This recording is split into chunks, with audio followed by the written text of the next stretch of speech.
Newsman Opinion. Pemerintah akhirnya terpaksa menaikkan harga BBM agar APBN tidak jebol akibat melonjaknya subsidi. Harga Pertalite naik dari 7.650 menjadi 10.000, solar dari 5.150 jadi 6.800 dan Pertamax dari 12.500 menjadi 14.500. Apa komentar Anda mengenai kenaikan harga BBM ini? 6339160. Yang jadi tanda tanya, di dunia harganya apa kan udah turun deh. Kenapa kok di kita kok naik? Satu sisi Vivo dengan Revo-nya menjual 89. Kabarnya benar-benar intervensi dari pejabat dari negara untuk menaikkan. Kalau kiranya subsidi ini membengkak dan jangan kelompok masyarakat yang tidak pantas membeli, kenapa orang balik ke Vivo 89 yang murah kok dilarang, kok suruh naikin Vivo-nya gitu? Apa ini?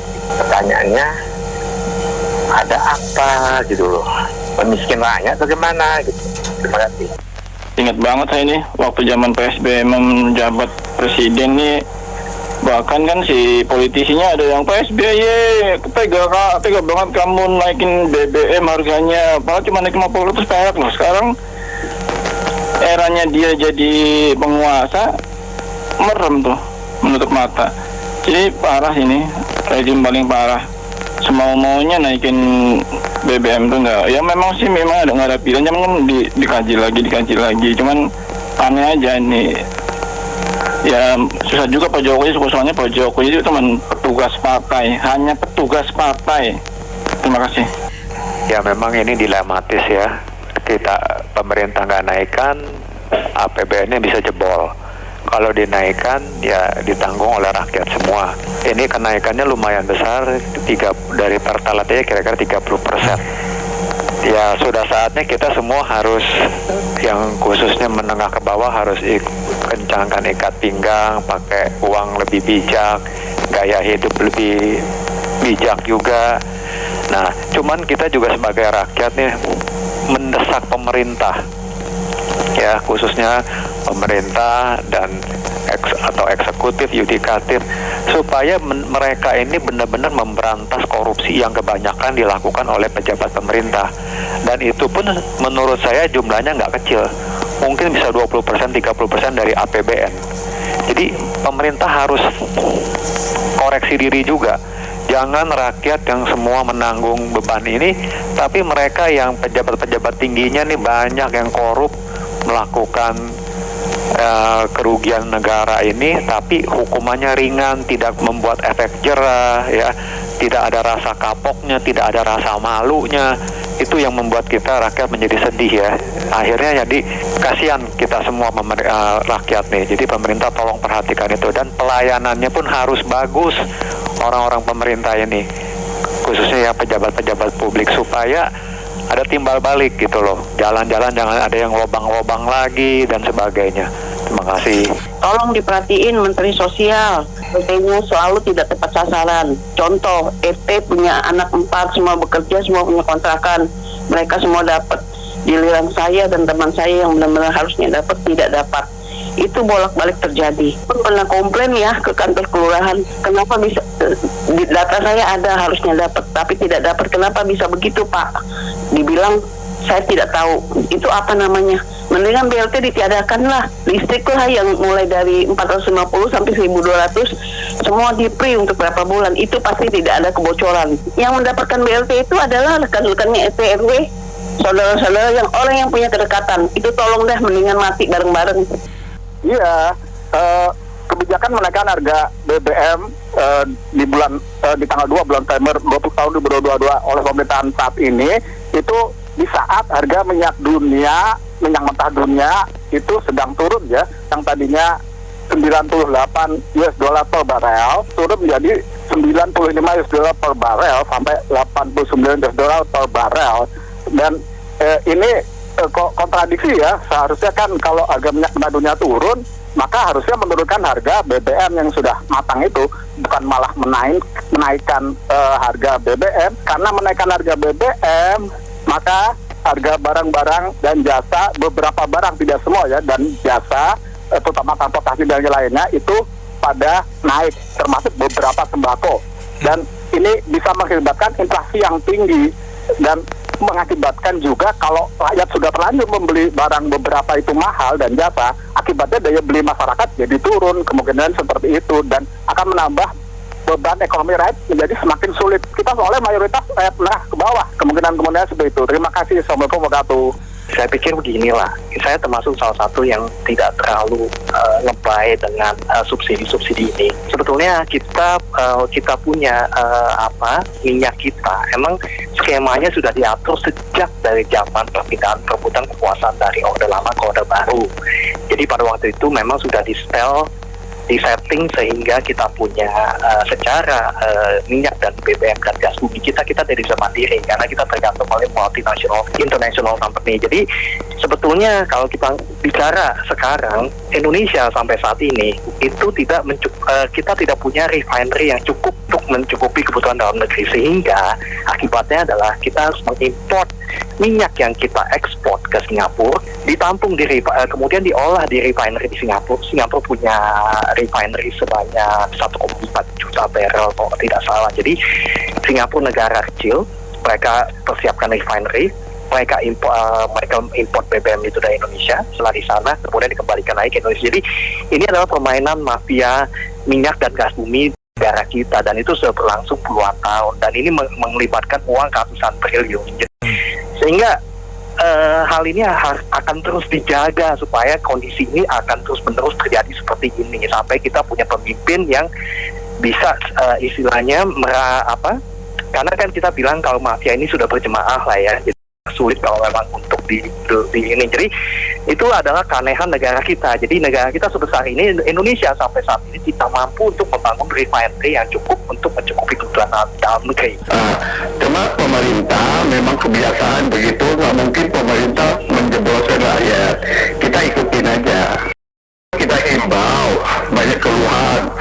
Bensin di Indonesia mutunya nggak bagus. Sama Malaysia. Kedua, coba ada keluhan, pom bensin mesti dioperasi, banyak nggak benar. Nah, itu aja tanggapan saya. Mungkin sebagian besar masyarakat juga pasti sangat tidak setuju ya kenaikannya yang demikian tinggi, khususnya yang subsidi itu hampir 20 sekian persen, hampir 30 ya. Nah itu yang juga cara pengumumannya juga aneh, karena beberapa hari sebelumnya dikabarkan ngeprank, nggak jadi naik. Nah terus akhirnya naik, berlaku 1 jam sejak diumumkan. Itu ada sesuatu yang nggak biasa gitu. Jadi ada aroma bagaimana lah yang kita nggak tahu gitu loh, antara pemerintah ini pede atau nggak pede menaikkannya. Tapi ya saya tetap percaya bahwa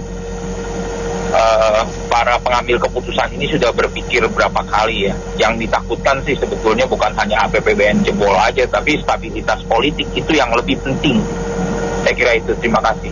Pemerintah dengan alasan APBN jebol itu dengan terpaksa menaikkan harga BBM ya, walaupun dengan berat hati karena rakyat pasti akan menderita ya, itu logis ya. Tapi yang saya tidak habis pikir adalah ketika ada swasta yang mau menjual BBM murah. Ada Vivo kemarin, SPBU Vivo yang mau menjual harga BBM di bawah harga Pertamina, di bawah 10.000 gitu, itu malah dilarang gitu. Tidak boleh menjual harga di bawah Pertamina. Akhirnya dia terpaksa naikin harga gitu. Nah ini saya nggak paham bener ini. Tolong diberi penjelasan itu. Terima kasih.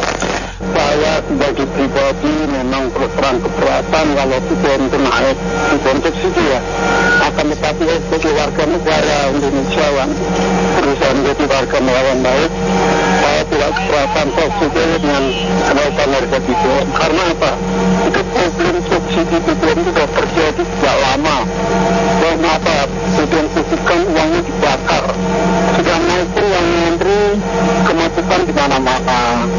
Jadi sebaiknya subsidi itu diberikan ke tepat sasaran. Ya, BBM naik oleh pemerintah sebetulnya sih wajar-wajar saja, normal-normal saja. Cuman sekali naik ya jangan tinggi-tinggi sampai 30% lebih. Lalu juga tidak usah buru-buru, sekarang diumumkan langsung naik begitu caranya, kayak main kucing-kucingan. Apakah operasionalnya PT Pertamina yang segitu besar itu sudah sudah efektif operasionalnya, direktur-direkturnya apakah sudah juga efisien efektif dalam penggunaannya dan operasionalnya, tunjangannya, apakah vendor-vendornya Pertamina juga sudah bersih dari segala macam KKN dan lain-lain sebagainya. Juga termasuk juga yang katanya anggota dewan itu juga baru kerja 3 tahun 5 tahun sudah selesai masa jabatan, sudah dapat pensiun sampai seumur hidup dan bisa diwariskan kepada anak cucunya. Apakah semua itu termasuk pemerintah, Pemda pusat, Pemda daerah semua, apakah sudah efisien, efektif? Rakyat sih naik sih tidak apa-apa, naik 2.000, 3.000, 30%. Nanti kalau misalnya minyak dunia turun, segera turunkan juga. Jangan naiknya itu naik, namun turun tidak diturunkan. Ini menaikkan harga BBM ini juga akan menambah daya beli masyarakat, jadi semakin sulit menjajal hidup banyak masyarakat yang kelas menengah ke bawah, jadi semakin sulit.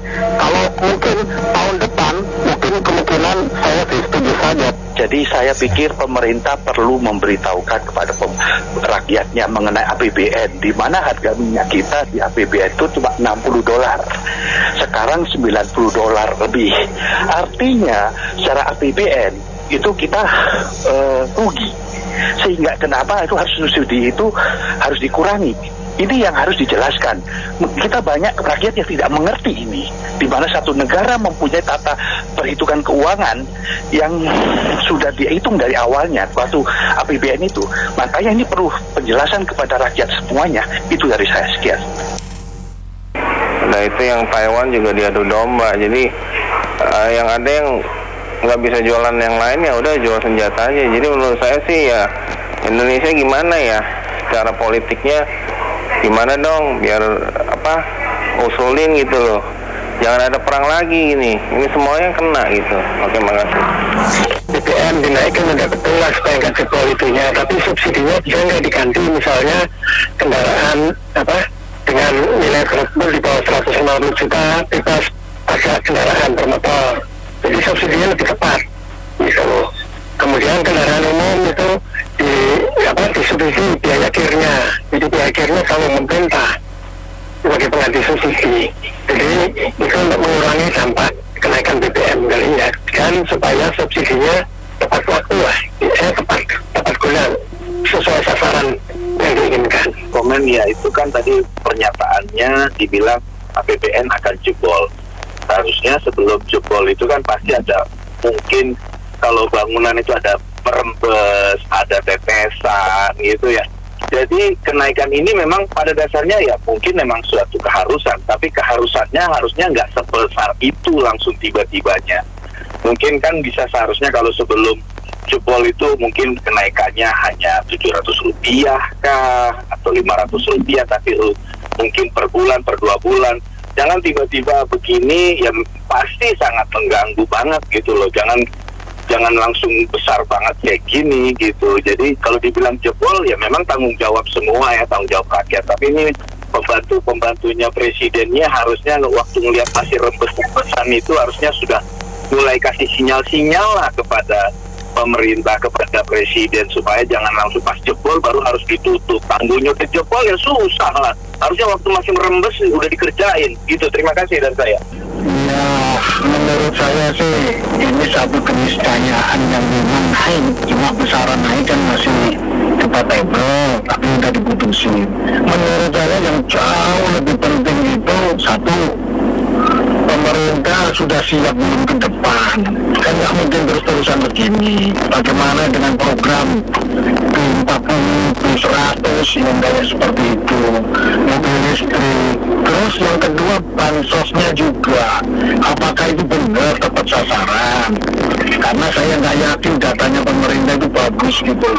Jadi kalau mau naik, ya mau ngomong apa nggak naik pun juga susah gitu loh. Dinaikin memang terlalu besar ya, kalau manajemen ekonomis ya memang terlalu besar, tapi ya itu sudah dihitung dalam pemerintah. Buat saya yang penting habis naik ini mau ngapain gitu, itu aja. Terima kasih. Kalau saya sih cuma terheran-heran dengan komunikasi. Satu, APBN akan jebol. Loh, memang angka APBN itu memang didesain untuk jebol karena memang desainnya adalah minus alias defisit. Jadi akan selalu pinjam. Kemudian yang kedua, yaitu mengenai APBN akan jebol. Loh, itu omong kosong. Karena pada kenyataannya cadangan devisa kita sudah berturut-turut hampir 30 bulan itu selalu positif. Artinya uang masuk lebih banyak daripada uang keluar. Nah, yang ketiga, karena ini sudah terlanjur, ya sudahlah. Yang kita bisa kawal adalah jangan sampai uang yang masuk kelebihannya nanti digunakan untuk revisi APBN untuk menambah anggaran belanja pegawai pemerintah. Tiba-tiba bagi-bagi jatah tuh, DPR anggarannya naik, pegawai negeri anggarannya naik. Dan kemudian yang lebih parah lagi adalah dialokasikan untuk IKN, ibu kota negara yang baru, yaitu ambisi dari pemerintah kita. Ngapain bikin ibu kota baru dengan mengorbankan semua rakyat? Jangan heran setelah ini, maka pertumbuhan ekonomi akan berkurang karena daya beli masyarakat berkurang, inflasi tinggi, rakyat kecekek. Nanti kemudian rakyat lagi yang disalahin. Terima kasih. Kalau menurut saya sih, yang saya tahu kan Indonesia udah jadi net importer oil ya. Udah minyaknya udah dibilang sangat sedikit ya. Itu kebijakan pemerintah udah cukup baik loh. Kalau di negara lain itu malah harganya udah internasional. Jadi nggak mungkin naik cuma 30%. Lagi pula menurut saya kalau Indonesia mau maju, pakailah energi yang ada di Indonesia. Kayak apa, gas alam atau apa. Jangan dikit-dikit import terus. Kalau BBM ini nggak dinaikin, jadi ketergantungan sama import terus menerus. Kalau Indonesia ke depannya sih saya pakai yang ada di Indonesia aja, jangan import-import, itu aja Mak. Sepertinya bertaut yang harus kita tolak ya. Setelah sekian lama pemerintah mencoba mensubsidi dan akhirnya mereka sadar juga bahwa uang akan jebol dan pembakar-bakar duit itu juga tidak baik. Dan tidak seperti negara lain yang sudah dari awal menaikkan harga bahan bakar minyaknya, harga BBM-nya. Pemerintah masih mencoba menahan, jadi kita sebenarnya sudah agak sedikit lambat. Tapi ya udah, saya rasa memang mau tidak mau harus dilakukan. Berpaut ini ya harus kita telan. Mudah-mudahan memang pada ada impact terhadap sekretarinya bahwa harga bahan-bahan baku, bahan-bahan lain bukan hanya BBM akan juga naik karena investasi mereka meningkat. Tapi ya mudah-mudahan kita bisa mencoba menurunkan impact-nya dengan mengurangi konsumsi yang tidak penting, dan uang hasil penghematan ini dapat dipakai untuk pembangunan yang lebih bermanfaat, misalkan infrastruktur atau bantuan sosial yang lebih tepat. Nah, kalau sudah datang, tapi saya rasa ini adalah langkah yang tepat. Terima kasih. Harga BBM yang naik itu, apakah pemerintah sudah menghitung seberapa besarkah tingkat inflasi yang akan naik, ya kan? Sedangkan di bulan 7 aja inflasi sudah mulai naik. Dengan harga BBM yang naik ini, ibaratnya kan biasanya semua harga barang akan naik karena biaya logistik juga naik. Yang jadi masalah adalah bagaimanakah rakyat-rakyat yang kelas menengah ke bawah itu bisa memperkuat daya belinya. Apakah bantuan subsidi tunai dari pemerintah itu akan mencukupi? Karena yang disubsidi hanya BBM ya, sedangkan kebutuhan yang lain nggak disubsidi. Itu aja sih dari saya. Sangat-sangat miris ya, sangat-sangat sedih. Negara yang dari dulu katanya kaya raya, hijau royo-royo, tapi tidak bisa mandiri di bidang migas. Kasihan banget, ampun. Saya pikir kita ikuti pemerintah aja lah, kita percaya pada pemerintah. Karena kalau dilihat dari harga-harga di luar negeri, di Amerika dan lain-lain, ya yang paling dekat lah Singapura. Saat ini harga sudah $3, berarti udah 30.000 lebih. Kalau di sini hanya disubsidi dengan harga 10.000 atau 7.000, wah mungkin ya bagaimana ya, kita percayakan pada pemerintah lah. Terima kasih. Jadi gini, masalahnya itu bukan di harga tetangga kita 30.000 mungkin Anda juga kurang informasi buat pendengar yang lainnya tadi. Kalau Anda tahu Malaysia itu cuma 6.000 per liternya. Bukan masalah siapa lebih murah siapa lebih. Nanti timbul masalah juga gini. Oh, mereka itu walaupun 30.000 mereka tingkat penghasilannya tinggi, kehidupannya beda, biaya living costnya bukan masalah itu, tapi Indonesia sangat memalukan gitu loh, negara yang dulu OPEC sekarang jadi impor gitu ya. Bagaimana kita mengelola sumber daya kita? Tidak ada yang profesional, sumber daya manusianya juga tidak bisa.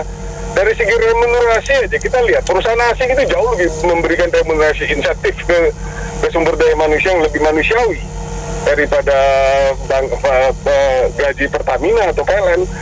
Nah ini, dan kecakapan ilmu ini harus segera di-upgrade. Kalau enggak kita akan kayak gini terus. Orang akan bekerja di Shell atau bekerja di luar negeri, di Dubai, perusahaan-perusahaan minyak sana itu lebih besar gajinya. Itu aja saya kira pemerintah masih banyak di dalam perut tanah airku ini, masih banyak minyak, cuma kita tidak bisa kelola. Terima kasih. Saya sih bukan masalah kita ngikut-ngikut atau bagaimana. Kita harus sesuai dengan kemampuan yang kita punya.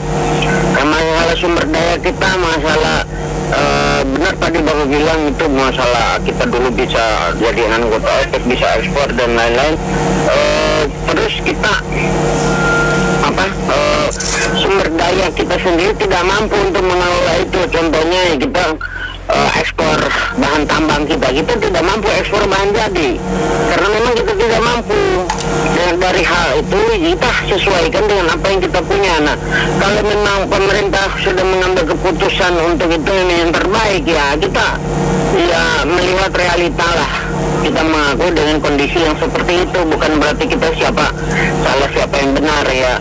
Sekarang untuk menjadikan subsidi yang paling tepat itu ya tinggal ini, saya lihat memang Pertalite ini harga terlalu murah, memang tidak tepat untuk dinikmati oleh orang-orang yang menengah ke atas. Lebih banyak itu daripada orang menengah ke bawah.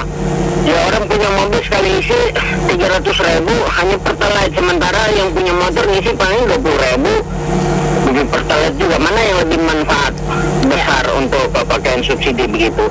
Terima kasih. Kalau saya setuju saja dengan pemerintah karena itu yang terbaik ya. Pemerintah juga banyak pertimbangan, banyak harus membangun yang infrastruktur dan sebagainya untuk mempercepat pembangunan ekonomi. Sedangkan